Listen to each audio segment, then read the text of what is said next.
Hi one and all welcome back to one more mini vlog. మేము జోగ్నిమా టెంపుల్కి వెళ్ళేటప్పుడు అక్కడ ఉండే వాళ్ళు చెప్పారనమాట, ఇక్కడ ఒక శివలింగం ఉంది, అక్కడికి వెళ్ళి దర్శించుకోండి అని చెప్పేసి. గూగుల్ మ్యాప్స్ లో బద్వేశ్వర్ Mahadev temple near to me అని సెర్చ్ చేస్తే ఈ టెంపుల్ లొకేషన్ అయితే చూపించింది. గూగుల్ తల్లిని ఫాలో అవుతూ వచ్చేసాం ఇక్కడికి. టైం 1:30 దాటేయడం వలన ఏమో ఇక్కడ భక్తులు ఎవరూ లేరు. గుడి తలుపులు కూడా మూసేసి ఉన్నాయి. ఒకసారి వాటిని తెరిచి దండం పెట్టుకుని వచ్చేసాము. గుడి ప్రాంగణం కూడా చాలా ఎక్కువగా ఉంది. గుడిని ఎప్పుడు కట్టారో తెలియదు కానీ గుడిలో ఉండే స్తంభాలు ఇంకా గుడి యొక్క డిజైన్ చూస్తుంటే చాలా కొత్తగా ట్రెడిషనల్ గా ఉందన్నమాట.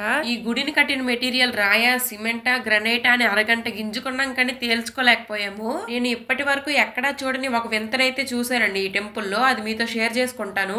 ఎక్కడైనా శివలింగం పైన నాగేశ్వరుడు ఉంటారు, శివుని ముందు నంది ఉంటుంది, కానీ ఇక్కడ మాత్రం నంది తలపైన నాగేశ్వరుడు ఉన్నాడు.